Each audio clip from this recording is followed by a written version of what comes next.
Welcome back to MTG News, Discussion Edition. Once again, it's going to be a discussion this time, guys, as Wizard of the Coast, MTG, have announced the updates on what it is that they've been talking about of Commander brackets. So, in the article that was released today, the Commander brackets beta update of October 21st, 2025, they're pretty much innovating Commander again.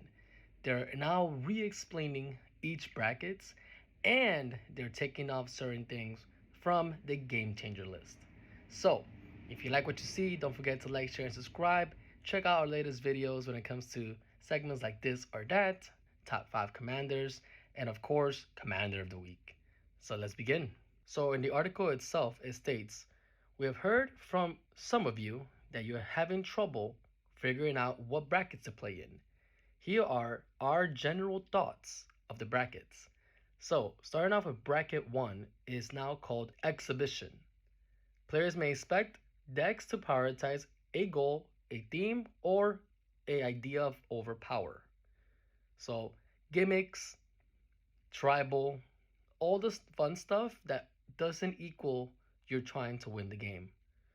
Rules. Around card legality or variable commanders have more flexibility depending on the pod. This gives back power to the pod. So if you're playing something that is overpowering, the pod can say, hey man, do you have anything else besides that? Kind of gives back the power to where it's supposed to be, us the players, unless we're playing tournaments or CDH, which at this point, bracket 1 doesn't make any sense to. Win cons. To be highly thematic or sustainable. So basic, guys. Next, gameplay. To be an opportunity to show off your creations. So pretty much bracket 1, I could compare it to the lab. You're trying to build this new deck and you have some of the pieces, you added some of the pieces from your collection that does mix with it, but is it going to be a permanent? And you're just there to have fun and see if it works. And then from there, then you start getting the cards you need that you actually like, and it goes away from being bracket 1 to being bracket 3, 4, CDH, whatever you guys want. Now that's cool. So it also states generally you should expect to be able to play at least 9 turns before win or lose. Bracket 2, core. Decks to be unoptimized and straightforward with some chosen maximum creativity or an entertainment.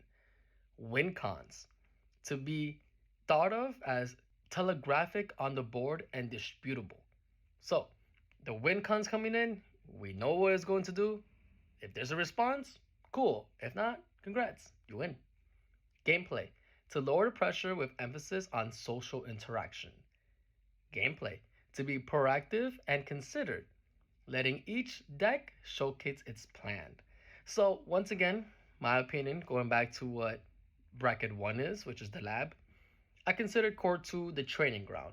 Now you got a couple more cards that you want from your deck, your vision, and you're just gonna go at it. You have the combos, you're gonna go at it, you see if it works, work on it, improve it, and continue. And it's also more of a social event. So if everybody's just working on their deck, go for it. You know, you might have a beer on the side, you might have some wine, cracks and giggles, have a good time. At the end of the day, for me, in my opinion, Commander is all about social, no matter the bracket. It's all about having fun. This is just a good way to say, hey, I'm playing a core 2, I'm playing bracket 2. The deck is not fully complete, or this is just a deck that is built on scratch and I just want to see if it works. Bracket 3, upgraded. Decks to be powered up with strong synergy and high card quality. They can be effectively disputed by opponents. Game changers. There are likely to be valuable engines and endgame spells. Win cons that can be deployed in one big turn from hand, usually because of a steady occurrence of resources. Gameplay to feature many proactive and reactive plays. Pretty much is standard one-on-one commander. It is the even. It's pre-con decks. It's decks that are ready to play without any full throttle of changing the deck itself, like bracket 1 and bracket 2. which in their ways are formats of exploration, inspiration, and testing. Bracket 4, where most of the community lives. And this is my personal opinion. Bracket 4 is the most common bracket. Everyone plays 4. Everyone wants to win, yeah. Yes, it's a social game. Yes, it's a have fun, but the goal is winning. So this is what bracket 4 states. Optimize. Decks not adhered to CDH meta, reversed from bracket 5.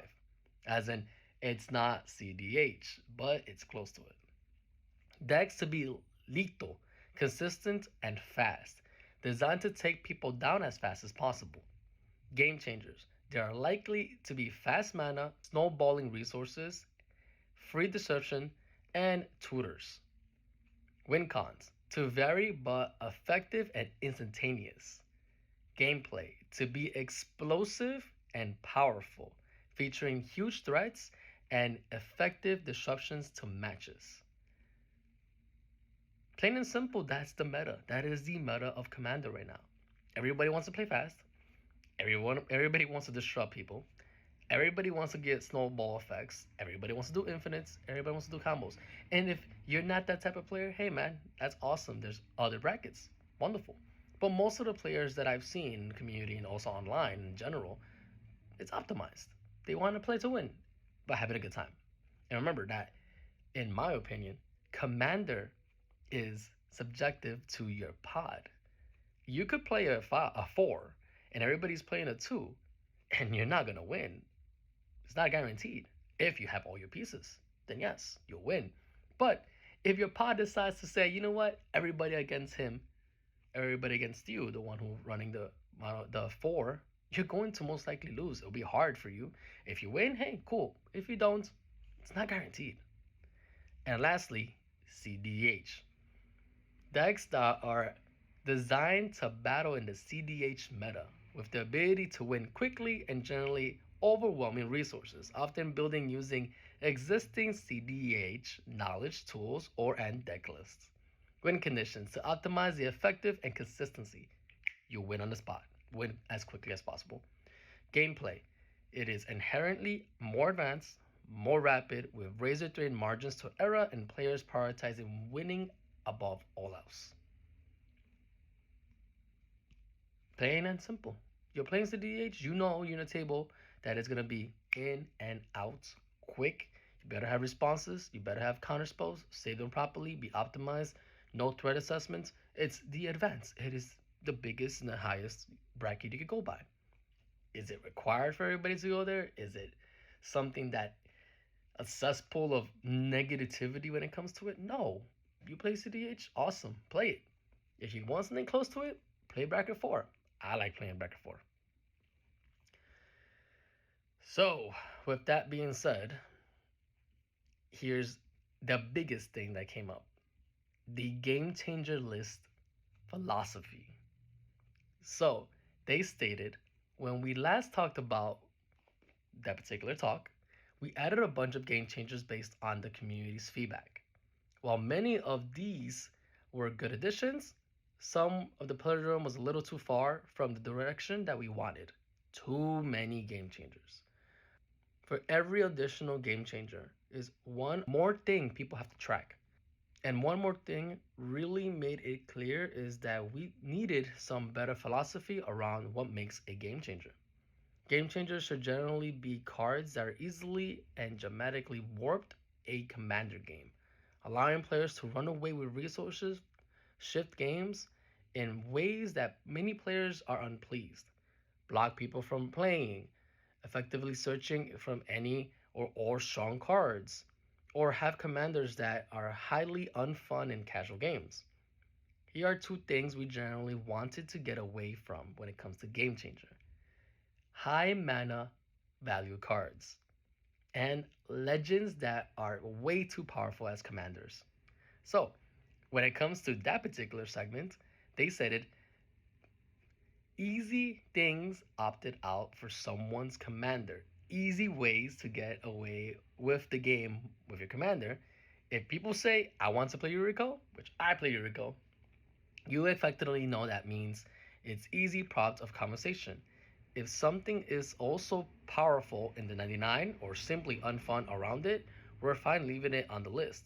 But power alone isn't the reason why it's listed on the game changer.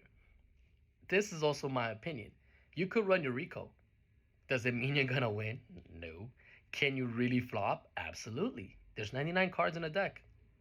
You still need a combo pieces to be able to withstand and do your thing as Yuriko. Yes, you do go around commander attacks. But then what if there's a commander that a player that plays mono blue and does more and more removal or has responses for you or kills your creatures that allows you to do the actual tool of ninjutsu? There is ways around it. And also on top of that, your pod can say, okay, they're playing Yuriko. Let's target him. Let's save our resources. That's the game plan. That is the casual fun of Commander. You could make an alliance. So, this is now a key segment, removals. With that in mind, here are some cards we are removing. They removed cards from Game Changer, you guys. It's official. Now, high mana value. Expo rate was removed. Expo rate. Jin Kataxis Core Augur was removed. I run Jin Kataxis Core Augur. It's fun. Sway of the Stars. Every player shuffles his or her hand, graveyard, and permanents. That's hilarious. I might run this.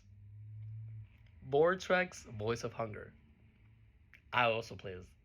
Hey, get removal. It could be removed. Yes. Does it hurt the first turn? Absolutely. But it can get removed. It can get countered. Now, it is respectful to know that if people are gonna ask the question, hey, what cards do you currently run in this deck, and you as a player address it, it's all pod related. It's all based off your community. Power back to the community. Next, legends that are too strong in the command zone. This is where things get very controversial, and for me, I care less. More games. I want more games. I want to be able to play more Commander games rather than spend an hour and a half playing one particular game. Now, if an hour and a half and it's been back and forth, cool. If there's powerful commanders and it's been going back and forth for an hour and a half, hey, more power to us. More fun. The four commanders are the following: Karen Bolden Prodigy, Urza, Lord of Artificer, which I've played against and it's not that crazy. Worona, Jury of Forces, it's a very good card. And my girl herself, Yuriko Tiger Shadow. They're no longer game changers. Crazy. Finally, while they don't really fit into one of the categories, we would like to remove Deflecting Swats and Food Chain. Deflecting Swat is a great card. It's a great card. You just need your commander on it and it's free. I never thought this as a game changer. It's an effective card, and it's seen in most commander decks by default precons. I've seen them come out more and more. So, if your commander's out and it's free, that's a benefit. And if it's not, it's still two colorless and one mana, one mountain. Not that crazy. Now, Food Chain, exile a creature you control, add X amount of mana of one mana color, where X is +1 the exiled creature's mana cost. Spend that to cast creatures. That can get out of hand, especially if you have big monsters, and especially in green. It's an enchantment. It can get removed. So I don't see issues with that. Let me know in the comments below if you guys think that it is. You know, Deflecting Swat, while being a free spell that is powerful as long as your commander's on the board, it's notched below the free mana counter spells like Force of Will and Fierce Guardianship. That I do agree. Counter spells for free, that's exceeding power. And obviously, Force of Will and Fierce Guardianship, you still need to get rid of a certain resource in your hand to play it. If you're gonna hold one, you know you're gonna be holding that resource for that time. So, they talked about cards that are staying, cards that stayed, game changers. They mentioned it. And yeah, that's all, They already updated the actual game changer list now. There's 51 cards. I know at a point it was like almost 70 cards. So it's gone down dramatically. And for me, it's exciting. It's exciting that the community is continuing to evolving. They're also addressing that they're not looking forward to banning more cards in the article. Um, Commanding into 2026, we'll be back early next year by the end of February with another check-in. While we'll see any further brackets updates and perhaps we are landed on some of the questions above, we said there will be no bans or unbans for the remaining of this year. But we will evaluate everything ahead into next year. So, no bans for the rest of the year. Honestly, I feel like next year maybe might be a couple of bans. Honestly, I don't like bans. If it breaks the game, it breaks the game. There are certain cards that could be detrimental for the game itself, experience wise. But other than that, most cards that come out, their their goal is to not break certain standard games and certain metas. But eventually, always there's always gonna be some cards that sneak right through the system. And that's why the system is here to make sure that we as fans say, hey, this card is a little broken, here's the feedback. And if they choose to ban it, awesome. So, who's excited? I'm gonna post the link in the comments below so you guys can go over it. If I missed anything, let me know. And yeah, don't forget to like, share, and subscribe for more Magic Gathering fun.